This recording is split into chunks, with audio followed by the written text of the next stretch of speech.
Title: A Day in the Life of Leafpool and Her Sister. Chapter 1. Morning Madness. Leafpool stretched her legs and yawned as she woke up to the sound of birds chirping outside her den. She glanced over at her sister, Squirrelflight, who was still fast asleep. Come on, Squirrelflight, it's time to wake up. Leafpool nudged her sister gently. Squirrelflight groaned and rolled over, burying her face in her paws. 5 more minutes, Leafpool. Leafpool chuckled and shook her head. We have a busy day ahead of us, Squirrelflight.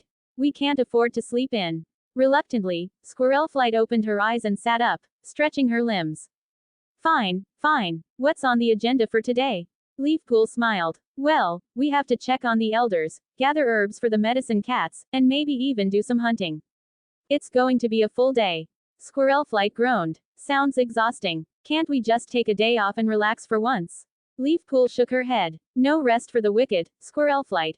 We have responsibilities to our clanmates. Chapter 2. Herb Gathering. After a quick breakfast of fresh prey, Leafpool and Squirrelflight set out to gather herbs for the medicine cats. They made their way to the herb patch, where they began to search for the necessary plants. Have you found any marigold yet, Leafpool? Squirrelflight called out. Leafpool nodded, holding up a bunch of yellow flowers. Right here, Squirrelflight. Let's keep looking for some catmint.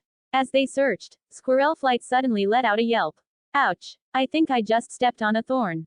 Leafpool rushed over to her sister, inspecting her paw. Let me see, Squirrelflight. It doesn't look too bad, but we should clean it up just in case. After tending to Squirrelflight's paw, they continued their search for catmint. Finally, after what felt like hours of searching, they found a patch of the elusive herb. Success! Leafpool exclaimed, plucking the catmint from the ground. Let's head back to camp and deliver these herbs to Jayfeather. Chapter 3. Elderly Encounters. As they made their way back to camp, Leafpool and Squirrelflight stopped by the elders' den to check on their elderly clanmates. Hello, Mousefur, how are you feeling today? Leafpool greeted the old she-cat. Mousefur grumbled in response. Oh, same old aches and pains. Getting old is no fun, let me tell you. Squirrelflight chuckled. You're still as feisty as ever, Mousefur. We brought you some fresh herbs to help with your aches. Mousefur's eyes lit up. Well, aren't you two just the sweetest?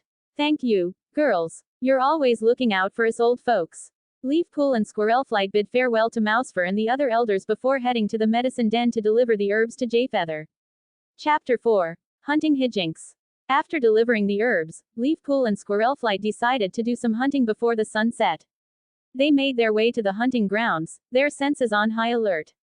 Shish, Squirrelflight, I think I see a mouse over there, Leafpool whispered, pointing towards a bush.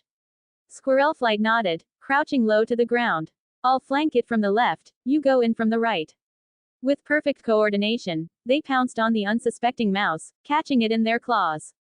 They shared a triumphant grin before heading back to camp with their catch. As they settled down for the night, sharing stories and laughter with their clanmates, Leafpool couldn't help but feel grateful for the bond she shared with her sister. Despite the chaos and challenges of warrior life, they always had each other's backs. And so, as the moon rose high in the sky, casting a silver glow over the camp, Leafpool drifted off to sleep with a smile on her face, knowing that tomorrow would bring new adventures and laughter with her beloved sister, Squirrelflight.